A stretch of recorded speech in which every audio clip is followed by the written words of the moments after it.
আজকে আমরা এমসিকিউ কিভাবে সলভ করতে হয় আর এমন কিছু এমসিকিউ যেই এমসিকিউগুলো কখনো আমরা দেখেইনি, কখনো আমরা পড়িনি, সেই এমসিকিউগুলো কিভাবে ঠিক করে আসা যেতে পারে সেগুলো নিয়ে আজকে কথা বলবো। আর এমন কিছু ইন্টারেস্টিং টিপস অ্যান্ড ট্রিক্স নিয়ে আমরা কথা বলবো যেগুলো তোমাদের পরীক্ষায় এমসিকিউ ঠিক করে আসতে অনেক হেল্প করবে। তো চলো শুরু করা যাক। আজকে আমরা 6খানা টিপসের কথা বলবো এবং সেগুলো কিভাবে আমরা পরীক্ষার খাতায় কাজে লাগাতে পারি সেটা নিয়েও আলোচনা করব।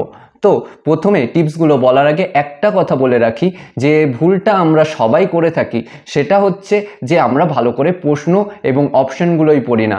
তো আগে প্রশ্ন পড়তে হবে ভালো করে এবং তারপরে অপশনগুলো পড়তে হবে, তারপরে আমরা উত্তর লিখব। ঠিক আছে, এবার আমরা টিপসে চলে আসি। প্রথম টিপস সেটা হচ্ছে নেভার ফলো দ্য সিকোয়েন্স। অর্থাৎ আমরা যে 1 2 3 4 5 এরকম পরপর করে যাই, তাই না? এটা করো না।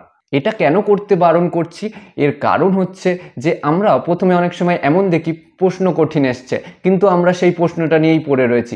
পরে কি হয়, আমরা অনেক প্রশ্নের উত্তর জানি কিন্তু আমরা সেটা অ্যান্সারই করতে পারি না, কারণ আমার মাথা গুলিয়ে যায়। তো সিকোয়েন্স ফলো করো না, যেগুলো তুমি আগে পারবে সেগুলোই আগে করো। এটা ফলো করা অনেকটা সহজ যারা ওএমআর সিটে এক্সাম দিচ্ছ, কিন্তু যারা বর্তমানে এবছর ক্লাস 12-এ পড়ছো তাদের ক্ষেত্রে কিন্তু এটা আবার ঠিক নয়। তারা হ্যাঁ নিশ্চয়ই সিকোয়েন্স ফলো করার দরকার নেই, কিন্তু খাতায় 1 2 3 4 পরপরই উত্তরগুলো লিখবে এমসিকিউ এর জন্য। তুমি জায়গা রাখো, অতটাও বেশি দরকার পড়ছে না, তাই না? এবার 2 নম্বর টিপস থাকছে। 2 নম্বর টিপস হচ্ছে 3 স্টেজ মেথড। 3 স্টেজ মেথড কি? ধরো তোমার পরীক্ষার মোট সময় হচ্ছে 75 মিনিটের, তো তুমি সেই 75 মিনিটটাকে 3টে ভাগে ভাগ করো। প্রথম করো 15 মিনিট, তারপরে 50 মিনিট, তারপরে 10 মিনিট। অর্থাৎ তোমার যা এমসিকিউ রয়েছে সেই এমসিকিউগুলোকে কি করবে, এই 3টে ভাগে ভাগ করে নেবে। প্রথম 15 মিনিট কি করবে, যেই প্রশ্নের উত্তরগুলো তুমি একেবারে কনফার্ম, তুমি জানো, মানে চোখ বুজিয়ে ঠিক বলে দিতে পারো, সেগুলো সেই 15 মিনিটে করে নাও। তারপরে 50 মিনিট এমন কিছু কোশ্চেন যেগুলো তুমি কনফিউজড রয়েছো যে এই উত্তরটা হবে না ওই উত্তরটা হবে, তো একটু ভাবলেই সেটা তুমি ঠিক করতে পারো, তো সেই 50 মিনিটে সেই প্রশ্নগুলো করো। আর শেষ 10 মিনিটে এমন কিছু কোশ্চেন করো যেগুলো তুমি একেবারে কোনোদিন দেখোনি, কোনোদিন জানো না, মানে হয়তো তুমি সেগুলো ছেড়ে আসছিলে, সেই প্রশ্নগুলো শেষ 10 মিনিটে করো। দেখো এই মেথডগুলো অ্যাকচুয়ালি খুব সায়েন্টিফিক এবং প্র্যাকটিক্যাল মেথড। যারা টপার্স হয় তারা অ্যাকচুয়ালি এই মেথডগুলো খুব ফলো করে। নেক্সট আসছে 3 নম্বর টিপস, এলিমিনেশন মেথড। অর্থাৎ এলিমিনেট করে দেওয়া। অর্থাৎ 4টে অপশন রয়েছে, 4টে অপশনের মধ্যে যেটা একেবারে ভুল মনে হচ্ছে সেটা এলিমিনেট করে দেওয়া, বাদ দিয়ে দেওয়া, যে ওই অপশনটার দিকে আমি তাকাবোই না। এমন কিছু অপশন থাকে, যেরকম ধরো কিছু অপশন এরকম রয়েছে যেটা প্রশ্নের সঙ্গে কোনো রিলেশনই নেই, সেই অপশনগুলোকে আগেই বাদ দিয়ে দাও। আবার এমন কিছু অপশন এমন থাকে, ধরো প্রশ্নের উত্তর ঠিক এরকম হয় যে 5 আছে, ঠিক আছে, পরপর দেওয়া রয়েছে 5 6 7 এবং একটা দেওয়া আছে 20, তো মনে করো 20টা হবেই না, ওটা পুরোপুরি বাদ। মানে একটু অমিল যেগুলো থাকে সেগুলো সাধারণত হয় না উত্তর। এছাড়া ধরো এমন কিছু অপশন রয়েছে যেটাই লেখা রয়েছে যে ওপরের সবগুলো, তো এটা মনে করো 90% ক্ষেত্রে এটা ঠিক হবে, এমন নয় 10% ক্ষেত্রে নাও হতে পারে। আর যদি এমন অপশন থাকে যে ওপরের কোনোটিই নয়, সেটা মনে করো 10% ক্ষেত্রে সঠিক হবে এবং 90% ক্ষেত্রে সেই অপশনটা ভুল হবে, তো সেই অপশনটা বাদ দিতে পারো। এটা তুমি তখনই অ্যাপ্লাই করো যখন সেই যে শেষ 10 মিনিটে যে প্রশ্নগুলো করছিলে সেই প্রশ্নগুলোর জন্য। এবার 4 নম্বর টিপস, বিসি অপশন মেথড বা টেকনিক। ওকে, দেখো বিসি অপশন মেথডটা কি জিনিস? 4টে অপশনের মধ্যে বি এবং সি অপশনটা ঠিক হওয়ার সম্ভাবনাই সব থেকে বেশি। যখন তুমি কোনো প্রশ্ন পারছো না, একেবারেই পারছো না, তখন এই মেথডটা তুমি অ্যাপ্লাই করতে পারো। দেখা গেল 4টে অপশনের মধ্যে একটা অপশনও তোমার জানা নেই, তখন তুমি ধরে নাও বি অথবা সি হবে। এর একটা রিজন রয়েছে, সেটা হচ্ছে কোনো স্যারই চায় না প্রথমে উত্তর দিয়ে দিতে, তো অপশন এতে দিতে চায় না এবং একেবারে শেষেও উত্তর দিতে চায় না, তারা মাঝামাঝি অপশানে রাখে।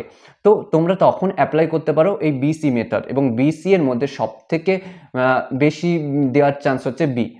এটা তখন অ্যাপ্লাই করো যখন দুটো কোশ্চেনের মধ্যে কনফিউজড বা 4টেই তুমি জানো না, দুটো অপশনের মধ্যে কনফিউজড, 50-50 সিচুয়েশন চলে এসছে যে কোনটা হবে, এটাও মনে হচ্ছে এটাও মনে হচ্ছে, তখন বি দাও। ঠিক আছে, এর কারণ রয়েছে, আমি জানি না কতটা তোমাদেরকে আমি বোঝাতে পারছি। তো এই টেকনিকটাও তোমরা ইউজ করতে পারো। এবার আমরা 5 নম্বর টিপসে আসছি, সেটা হচ্ছে অ্যাসারশন অ্যান্ড রিজনিং টাইপের যে কোশ্চেনগুলো। এখানে 4টে অপশান থাকে, তাই না? অপশন এতে কি থাকে, এ এবং আর উভয় সঠিক এবং আর হলো এর সঠিক উত্তর বা সঠিক ব্যাখ্যা। বিতে কি থাকে, এ এবং আর হচ্ছে উভয় সঠিক এবং আর হচ্ছে এর সঠিক ব্যাখ্যা নয়। এবং সি এবং ডিতে কি থাকে, এ ভুল আর সঠিক এবং আর ভুল এ এ সঠিক। এরকমই তো, তাই না? তো দেখো, যখনই তুমি যে ওই প্রথমে কোশ্চেনে দেখবে যে দুখানা যে লাইন দিচ্ছে, সেই লাইনগুলো দুটোই ঠিক কিনা। যদি দুটোই ঠিক হয় তো সি এবং ডি অপশন হবে না, এটা 100% গ্যারান্টি। এবার তোমার তখন অপশন থাকছে এ এবং বি। তখন দেখো যে রিজনটা যেটা দিয়েছে সেটা এর সঙ্গে এর যে যুক্তিটা বা এর যে লাইনটা, সেই লাইনটার সঙ্গে মিলছে কিনা। যদি মেলে তাহলে অপশন এ উত্তর হবে, আর যদি না মেলে অপশন বি উত্তর হবে, তাই না? আর যদি এমন সিচুয়েশন আসে যে দুটোর মধ্যে কিছুই বুঝতে পারছো না, তুমি ঠিক করে ফেলেছো যে এ অথবা বি এর মধ্যে হবে, কিন্তু তুমি ঠিক করতে পারছো না এর মধ্যে কোনটা দেব, তখন তোমরা বি দিতে পারো, কারণ আমরা বলেছিলাম কেন উত্তরটা হওয়ার চান্স বেশি, তাই না? এবং সর্বশেষ এবং 6 নম্বর টিপস হচ্ছে যে প্র্যাকটিস। যত বেশি পারো প্র্যাকটিস করো। যত প্র্যাকটিস করবে তোমরা ক্লাসে গিয়ে বা এক্সাম হলে গিয়ে সেটা মনে করতে পারবে। আবার অনেক সময় এমন হয় আমরা ভুলে গেছি, কিন্তু একটু যদি আমরা ভাবি তো সেটা আমাদের মনে পড়ে যায়। ঠিক আছে, আশা করি তোমাদের অনেকটা হেল্প হবে। তো কার কেমন লাগলো বলো, আর বন্ধুদের কাছে ওই টিপসগুলো শেয়ার করে দাও যাতে তারা অনেক ভালো রেজাল্ট করতে পারে। আশা করছি এমন কিছু কোশ্চেন যেগুলো তোমরা জানো না, এই টিপসগুলো যদি ফলো করো সেই কোশ্চেনগুলোর অ্যান্সারও দিতে পারবে। এমন তো হবে না যে সেই চোখ বুজিয়ে যেটাই হাত দিলাম সেটাই উত্তর দিয়ে দেবো। অন্তত কিছু ভেবে চিনতে যদি দাও, উত্তর ঠিক হওয়ার চান্সটা অনেক বেড়ে যায় এবং এইভাবেই অনেকটা নাম্বার তোমার চলে আসে। ওই বলে না, নেই মামার থেকে কানা মামা অনেক ভালো।